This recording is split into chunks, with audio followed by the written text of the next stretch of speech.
Daily. Taste the Daily. மரியாதைக்குரிய அண்ணன் செங்கோட்டையன் அவர்கள் அனைத்து இந்திய அண்ணா திராவிட முன்னேற்ற கழகத்துடைய மூத்த தலைவர்களில் ஒருவர். புரட்சித் தலைவர் எம்ஜிஆர் மறைவுக்கு பின்பாக மறைந்த முன்னாள் முதலமைச்சர், எங்களுடைய கழகத்தினுடைய போட்டிகளுக்குரிய பொதுச் செயலாளர் புரட்சித் தலைவி அம்மா அவர்கள் இந்த இயக்கத்தை தலைமையேற்று வழிநடத்திய பொழுது புரட்சித் தலைவி அருகாமையில் ஒரு முன்னணி தளபதியாக செயலாற்றியவர். அரசியலில் மிகப்பெரிய அனுபவம் கொண்டவர். அரசியலில் ஏற்றத்தாழ்வுகளை சந்தித்தவர்.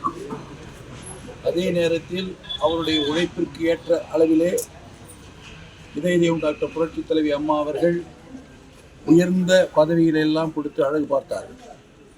அதைத் தொடர்ந்து இன்று நம்முடைய கழகத்தினுடைய பொதுச் செயலாளர் எடப்பாடியார் அவர்களும் புரட்சித் தலைவி அவரிடத்தில் எந்த அளவிற்கு அவரை மதிப்போடும் மரியாதையோடும் வழிநடத்தினார்களோ அதேபோல் இன்றளவில் கழகத்தினுடைய பொதுச் செயலாளர் எடப்பாடியார் அவர்கள் ஒரு மூத்த தலைவராக இருக்கின்ற செங்கோட்டையன் அவர்களை மதித்து அவரை மதித்து அழைத்து செல்கிறார் என்பதை நான் தெரிவித்துக் கொள்கிறேன்.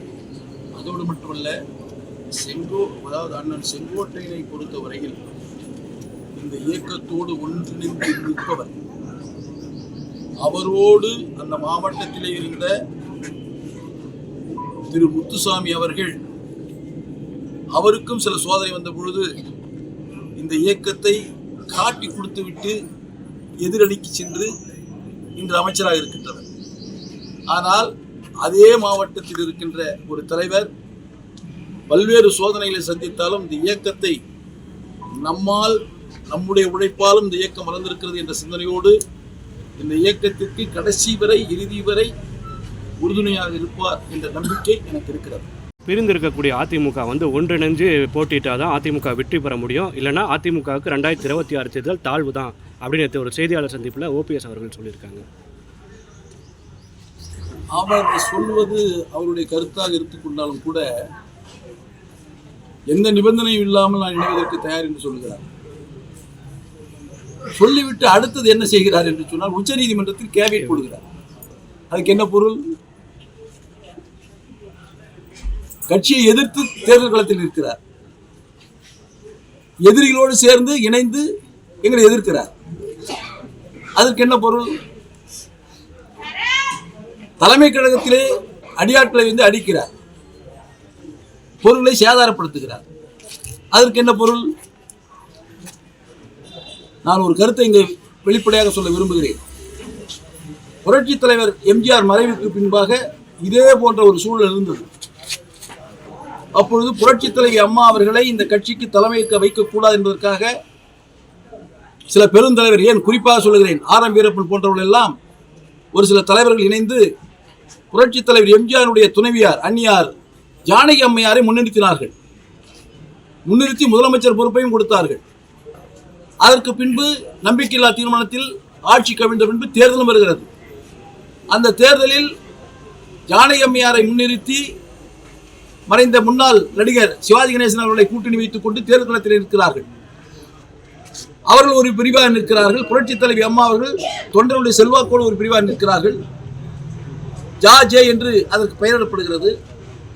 அப்படி பெயரிடப்பட்டு தேர்தல் களத்திலே அந்த வாக்கு வங்கிகளை பார்க்கின்ற பொழுது மக்களும் அதிமுக தொண்டர்களும் புரட்சித் தலைவி அம்மா அவர்களை ஏற்றுக்கொண்டார்கள் என்று நிரூபணமாகிறது.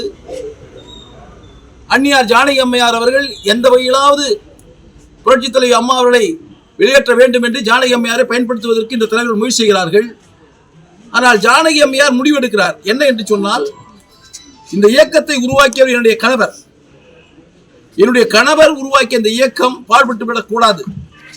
மக்கள் சக்தி அந்த அம்மையாரிடத்தில் இருக்கிறது. தொண்டர்கள் அந்த அம்மையார் பக்கத்தில் இருக்கிறார்கள். அரசியல் ஆதாயம் தேடுவதற்காக என்னை இவர்கள் பயன்படுத்த முயற்சிக்கிறார்கள்.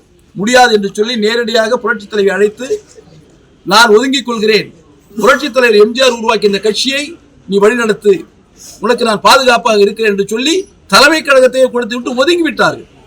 இந்த கட்சியினுடைய எல்லா வகையிலும் உரிமை கொண்டாடிய, உரிமை ஏற்றுக்கொள்ளக்கூடிய அந்த தலைமை கழகமே தன்னுடைய பெயரில் தான் வாங்கப்பட்ட அந்த தலைமை கழகத்தையே கட்சிக்கு அளித்த அந்த அம்மையார் கட்சியுடைய நலன் கருதி ஒதுங்கிக் கொள்கிறார்கள்.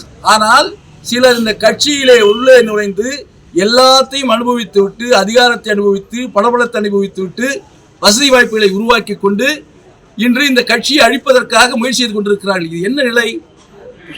என்ன இரட்டை வேடம்? என்ன இரட்டை நாக்கு? பாதகம் செய்பவரை கண்டால் நாம் பயம் கொள்ளலாகாது பாப்பா.